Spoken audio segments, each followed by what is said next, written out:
j'ai construit la présentation sur 3 volets. Un sur c'est quoi InfoRoute. Je vois plusieurs visages qui ne sont pas très connus, donc j'imagine, je voulais passer rapidement. En tout cas, à la fin, vous me direz là, si jamais j'ai fait ça trop rapidement.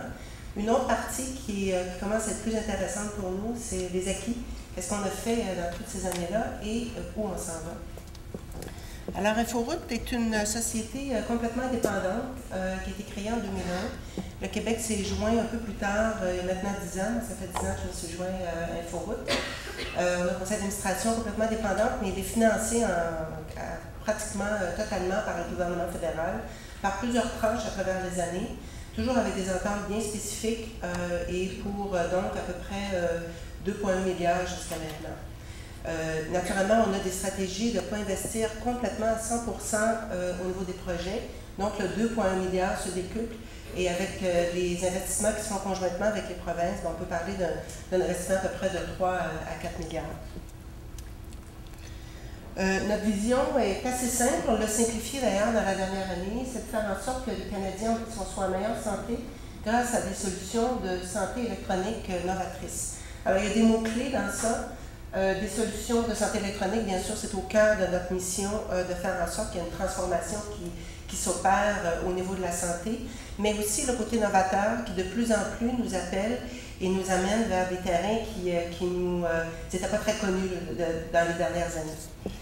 Alors, on est parti de...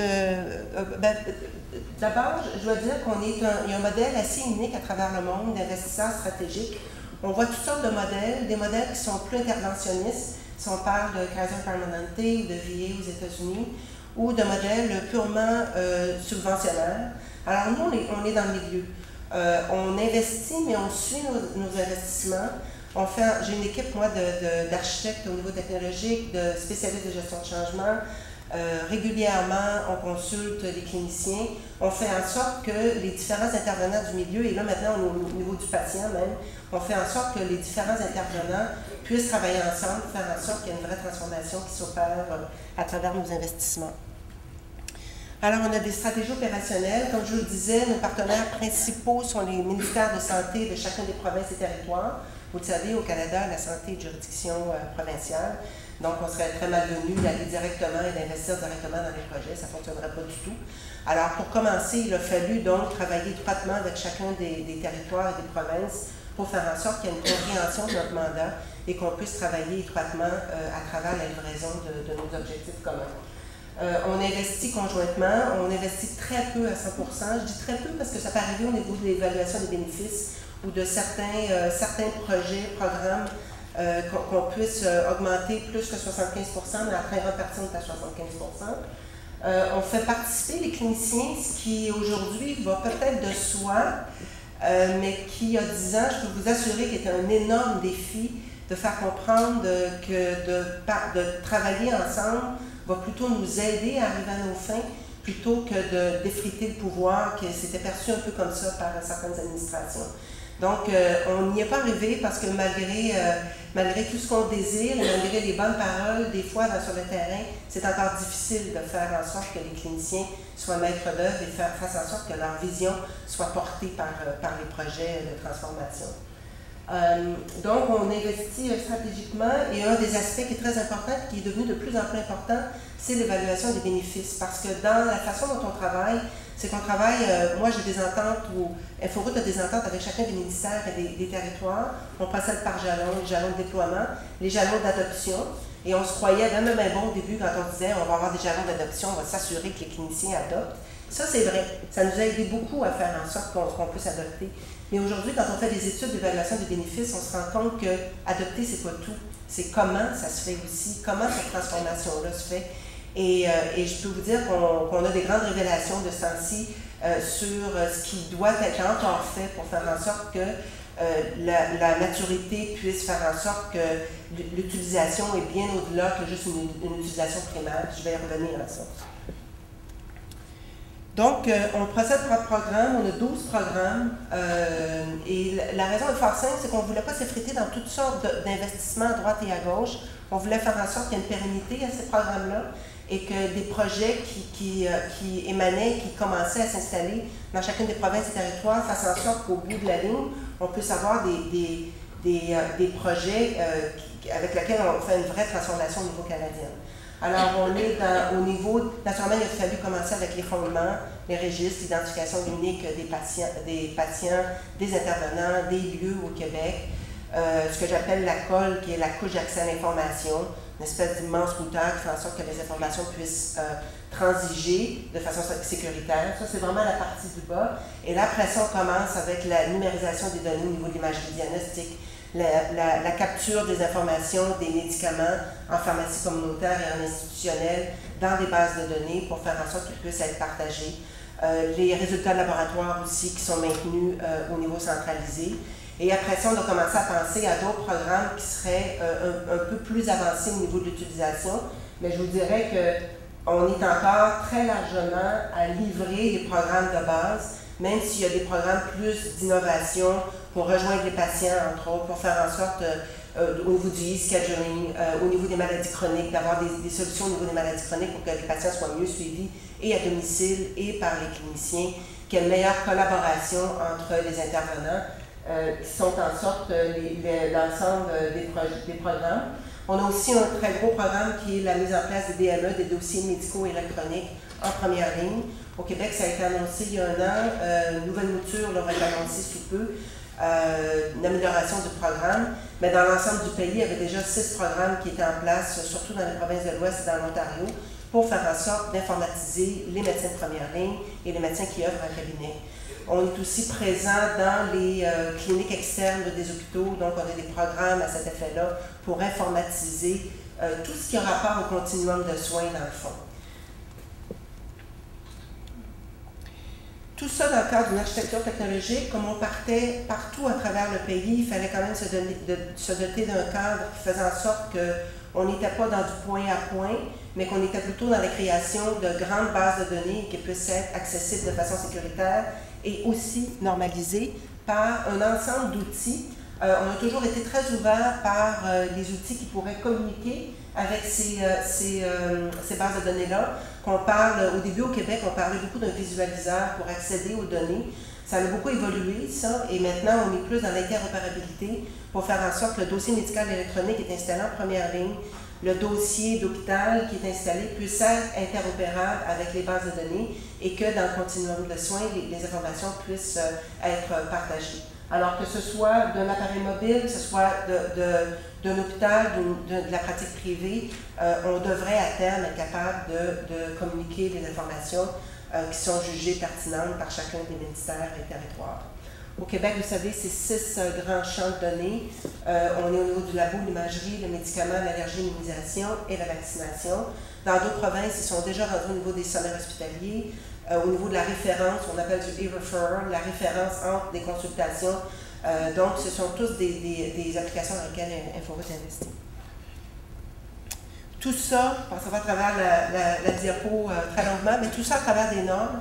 Les normes font en sorte que c'est un langage qu'on se donne pour faire en sorte qu'on puisse se parler éventuellement pour traverser la rue, après ça pour être dans la région, éventuellement au-delà dans la province, éventuellement, probablement, au-delà de la province, quand les mécanismes de sécurité des lois vont être harmonisés au niveau du pays. Alors tout ça, ce sont des normes technologiques, on parle beaucoup d'HL7, mais surtout de normes de terminologie qui deviennent très importantes parce que c'est la langue dans laquelle on doit traduire les informations cliniques pour qu'elles puissent être comprises et en français et en anglais et dans toutes les langues. En fait, InfoRoute est l'organisation des normes canadiennes ici à InfoRoute depuis quelques années. On fait partie au niveau du Canada d'un ensemble de collaborations, mais aussi au niveau mondial. On fait partie d'organisations mondiales comme ISO, comme HISO, pour faire en sorte que les normes mondiales qui émergent puissent être implantées aussi au Québec et à travers le Canada. Alors, où en sommes-nous aujourd'hui? Qui est probablement la partie la plus intéressante, une des plus intéressantes en tout cas. On a 387 projets à travers le pays. Ce ne sont pas tous des projets avec nos partenaires, il y a aussi eu des projets internes pour faire avancer certaines informations. Mais donc, un ensemble de projets dans à peu près tous les programmes. Comme vous voyez, il y a 10 ans, quand je me suis joint, Québec était vierge au niveau des projets, puis on a rattrapé l'ensemble des programmes. Donc, le Québec est actif dans tous les programmes maintenant d'Inforoute au Québec. On a fait d'importants progrès, puis il faut souligner, et je vais en parler plus précisément domaine par domaine, parce que c'est important d'en parler. On a maintenant des informations qui viennent, on a fait beaucoup d'études pour quantifier, essayer de qualifier aussi, puis de voir un peu où on en est pour voir où on va aller. Alors, on a fait donc d'importants progrès. Naturellement, tout n'est pas égal. Il y a certaines provinces qui sont plus avancées, il faut dire qu'elles avaient commencé bien avant d'autres provinces. Il y a des provinces dans lesquelles c'est plus complexe, il ne faut pas se le cacher, l'Ontario et le Québec, c'est plus complexe, il y a plus de joueurs, il y a plus de régions, ça prend plus de temps d'arrimer les fédérations, les ministères, les régions, les différents constituants ministériels avec donc les établissements. Donc, ça prend plus de temps, mais on y arrive. Il y a aussi au niveau, si on regarde au niveau, le cube au niveau programme, évidemment, le médicament est plus difficile à faire et le laboratoire aussi, pour des raisons qui sont intrinsèques. Si je parle du laboratoire, on s'est rendu compte que l'alignement des bénéfices n'était pas vraiment là. Donc, un établissement qui, lui, doit mettre beaucoup d'efforts pour se brancher, ne voit pas vraiment de bénéfices pour lui ou pour ses intervenants. C'est beaucoup plus pour la première ligne. Donc, ça sort un peu de son giron au niveau des bénéfices. Donc, la motivation, des fois, n'était pas tout à fait là. En plus, il a fallu normaliser. Il y avait beaucoup d'efforts. Il y a beaucoup de données au niveau des résultats de laboratoire. Tout n'est pas normalisé. Tout n'est même pas en données discrètes. Il y a beaucoup de données encore qui sont produites et qu'on ne peut que communiquer, mais qu'on ne pourra pas manipuler parce que les systèmes informatiques de base, les sites dans les hôpitaux ne sont pas encore rendus là. C'est d'énormes défis là, par rapport au laboratoire. Au niveau médicaments, je peux parler du Québec parce que je vous dirais qu'au niveau médicaments, le Québec a travaillé très très fort dans ce sens-là.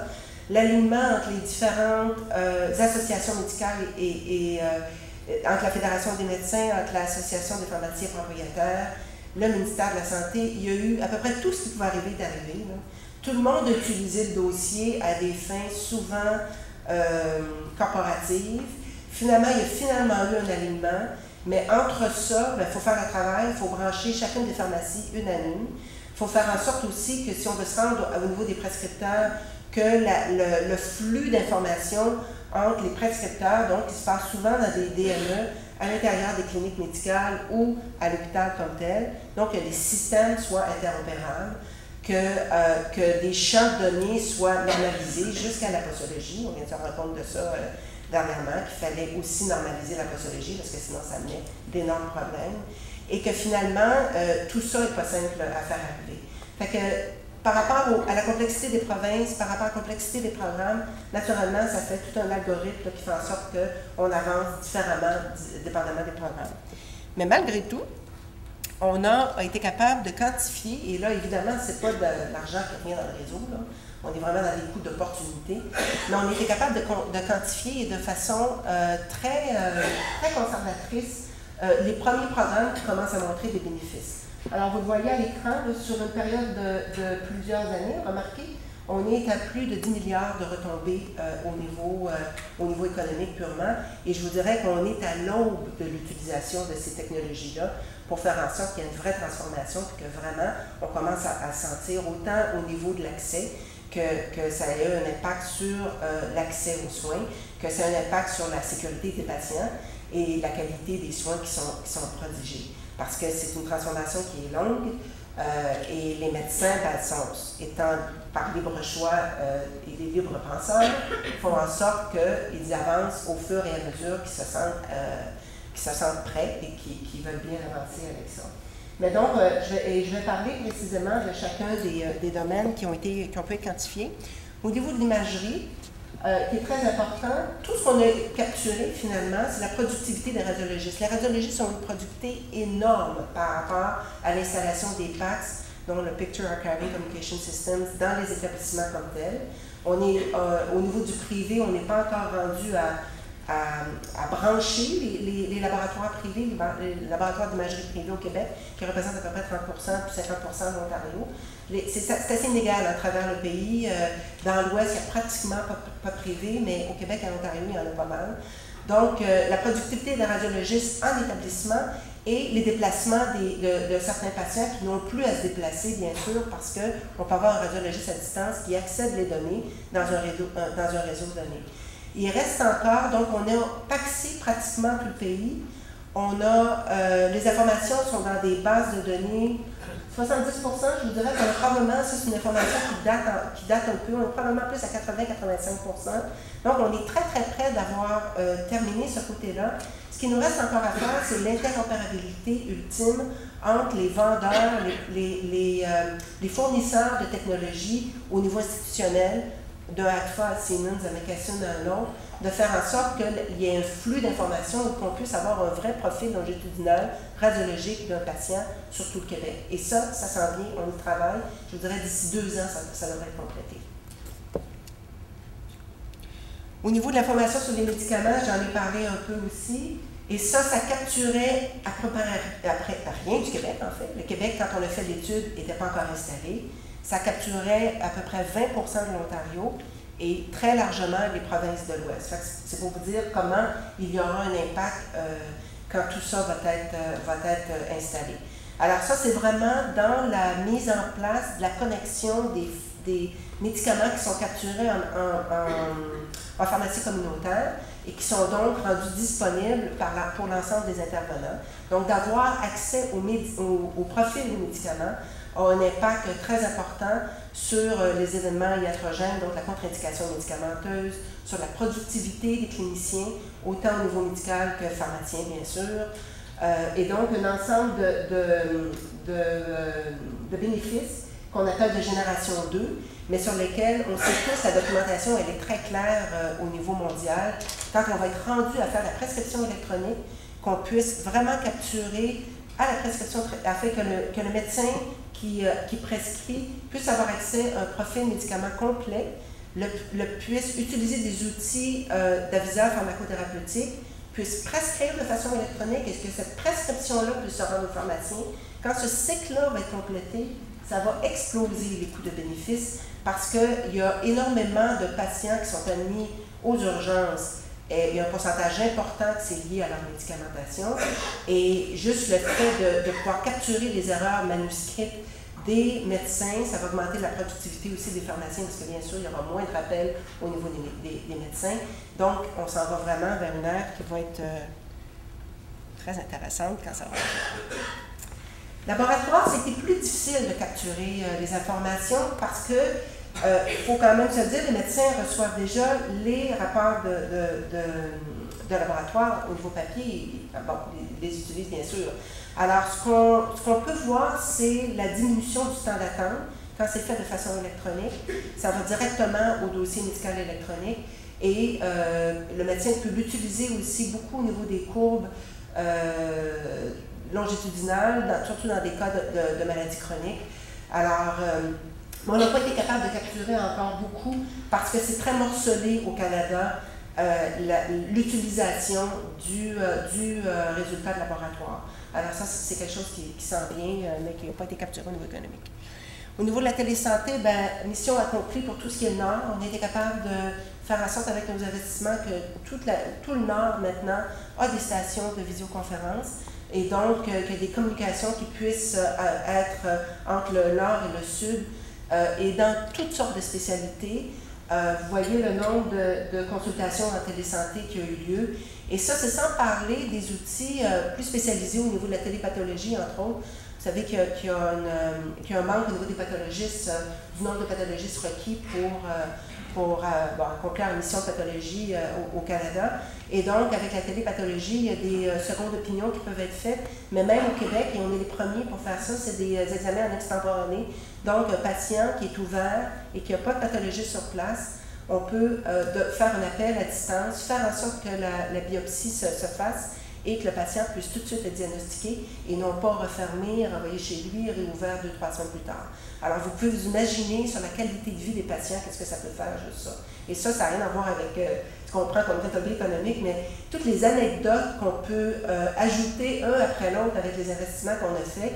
Je dis, c'est pour ça qu'on fait ça. C'est pour rendre vraiment ces outils-là visibles et accessibles et utiles auprès des patients. Au niveau de la progression des DME, on était bon dernier sous deux aspects. Bon dernier au Canada parce qu'on est au Québec et bon dernier des pays d'OCDE. C'était pas la statistique la plus reluisante. Évidemment, la mise en place de dossiers médicaux électroniques a beaucoup augmenté depuis la mise en place du programme d'Inforoute. Vous savez que le Québec s'est joint à ce programme-là il y a à peu près 1 an.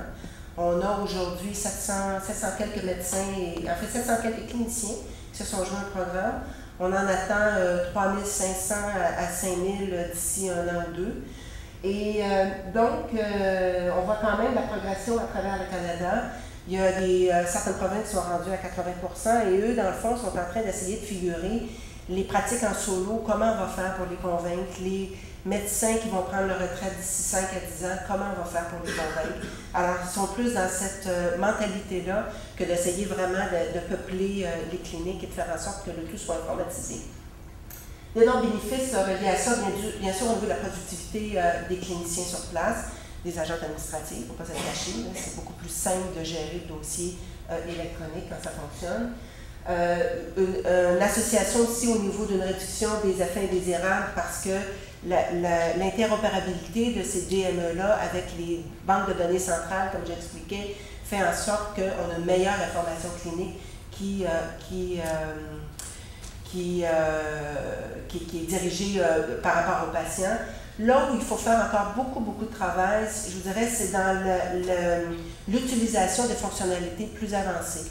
Alors, l'utilisation du DME dans des cas de maladies chroniques, dans des cas au niveau du diabète, au niveau du, j'ai pas mal de terminologie en anglais, mais des MPOC aussi. Alors, il y a beaucoup à faire d'utiliser l'information et de faire en sorte qu'il y ait une meilleure coordination entre la première ligne et les patients et pouvoir cibler les patients de façon plus efficace pour ce programme-là. Tout ça, naturellement, on a besoin d'interopérabilité pour ça. Vous voyez là, les petits verts, les petits rouges, les petits gris. Bien, du vert, il n'y en a pas assez. Évidemment, l'interopérabilité, c'est ce qui est le plus complexe et difficile à faire. Certaines provinces commencent. Le Québec a toujours, depuis le début, annoncé qu'ils étaient pour avoir des solutions interopérables et ils y travaillent très fort et on est vraiment à l'aube de voir arriver une interopérabilité qui n'est peut-être pas parfaite, mais au moins des débuts pour qu'on puisse améliorer et qu'on puisse faire en sorte que les bonnes informations puissent circuler et puissent être utilisées. Alors, ça, c'est où on en est rendu aujourd'hui. Certaines provinces, comme je le disais, ont pratiquement complété nos programmes de base. Certaines autres, ils travaillent encore. Donc, évidemment, il faut continuer. Si on facilite, dans le fond, le langage de ce qu'Inforoute essaie de faire, de numériser, relier, partager et de faire en sorte que ça se sait, ça, il faut continuer à faire ça de façon à ce que les outils soient utilisés maintenant dans le day-to-day de tout le monde, de faire en sorte aussi que les fonctionnalités qui ont un impact plus important au niveau clinique. Puis je vais vous donner un autre exemple, en milieu hospitalier, évidemment, d'avoir un visualiseur et d'avoir toutes les informations cliniques, un seul mot de sécurité, c'est super, il n'y a pas personne qui va être contre ça, mais ça n'a pas un énorme impact au niveau clinique. Là où on commence à avoir un impact, c'est quand la documentation clinique peut se faire de façon discrète, que les informations peuvent être entrées, qu'on commence à faire des cours et qu'on commence à pouvoir faire des analyses. Et ça prend plus de temps et c'est plus difficile naturellement à faire. Donc, évidemment, on veut continuer à faire en sorte que cette pratique-là change avec les outils technologiques qui sont là. Vous savez, Inforoute n'est pas une grande partie de gestion de changement, investit beaucoup au niveau de la gestion de changement. On croit beaucoup au réseau de pairs aussi pour faire en sorte que les cliniciens se parlent et puissent entre eux s'entraider. Oui, Eric, j'y crois encore, on va finir par y arriver. Et aussi l'avènement du consommateur, parce que vous en avez parlé au début de colloque, le consommateur est de plus en plus au centre de sa pratique, il est informé, il arrive informé auprès de son médecin, et on commence à avoir des outils qui sont très intéressants, ne serait-ce, vous allez voir une campagne qui part au niveau d'Inforoute d'ici, enfin cette semaine, elle est partie cette semaine, Au niveau justement des patients qui commencent à utiliser une unité mobile pour rentrer leurs informations au niveau du diabète, pour faire en sorte qu'il y ait une meilleure communication avec leur équipe de soins. Alors ça, c'est des choses qui arrivent aujourd'hui. Il y a des provinces, pour ne pas la nommer, l'Alberta, qui a un projet de mettre le patient au centre en lui donnant accès à ses propres informations cliniques de façon sécuritaire. Ils ont commencé à avoir un portail référentiel sur l'ensemble des maladies qui étaient validées. Et là, ils commencent en pilote à donner des informations au niveau des résultats de laboratoire, au niveau des profils de médicaments, au niveau de l'imagerie, au niveau des sommaires hospitaliers, pour que le patient puisse se prendre en charge et naturellement, tout ça viser une meilleure prévention du système de soins. Alors, InfoRoute sera là pour accompagner et faire en sorte qu'il y ait des outils pour aider les patients et aider la communication entre les cliniciens et les patients. Alors, on a fait une consultation, d'ailleurs, certaines personnes qui sont ici aujourd'hui ont fait partie de cette consultation-là. Plus de 500 personnes à travers le pays, que ce soit des cliniciens, des patients, les organisations, nos partenaires, les associations professionnelles. En fait, et on a fait aussi des focus groups à travers le pays pour avoir une idée de quelle était la perception de ces gens-là, d'où on était ou où on devrait aller selon eux. Alors, 5 axes se sont dressés devant nous. Le premier est d'amener les soins plus près du domicile, qui est tout l'avènement des outils mobiles. Faire en sorte qu'il y ait une meilleure collaboration entre le patient et son médecin, et particulièrement au niveau de la gestion des maladies chroniques. Faciliter l'accès, donc améliorer l'accès aux soins. Faire en sorte aussi qu'il y ait une meilleure collaboration entre les cliniciens. Il y a des outils qui se mettent en place de plus en plus. Le DME en est un, mais il y en a toute une autre pléiade. Je parlais tout à l'heure du e-referral, donc la consultation électronique, pour faire en sorte que le spécialiste qui reçoit une demande de consultation ait les informations minimales, qu'il n'y ait pas une répétition des tests inutiles et qu'on puisse aller directement et plus rapidement avoir accès aux spécialistes. Appuyer les nouveaux modèles de soins, on parle souvent du Chronic Care Model, mais en fait, il y a celui-là et il y en a d'autres. C'est vraiment tout ce qui est alentour de la collaboration et des fonctionnalités plus avancées, comme je l'expliquais. Améliorer la sécurité des patients. Le premier qui vient en tête, c'est le médicament. Il faut absolument améliorer l'accès des informations, des profils de médicaments et faire en sorte qu'il y ait une meilleure sécurité alentour de ça, que ce soit la réconciliation du médicament à l'intérieur des hôpitaux et la triangulation avec les données probantes qui existent comme telles. Et finalement, au niveau de l'analyse, il commence à y avoir des solutions qui permettent non seulement d'analyser au niveau macro, donc de regarder les bases de données et de faire la rétroaction par la suite, mais d'y aller au niveau du point de service. De faire en sorte qu'au point de service, on sache au niveau du patient qu'on ait des meilleures données, qu'on puisse abaisser les taux de réadmission parce qu'on sait que ce patient-là risque de se comporter comme ça selon les données probantes qui existent et les données structurées qu'on a été capable de mettre en place. Et ça, ces outils-là, c'est pas dans 10 ans, c'est aujourd'hui que ça s'installe à travers le monde. Et j'espère qu'au Québec, on va être capable aussi de pouvoir utiliser ce genre d'outils-là. Alors, plus précisément, il y a toute une liste de projets.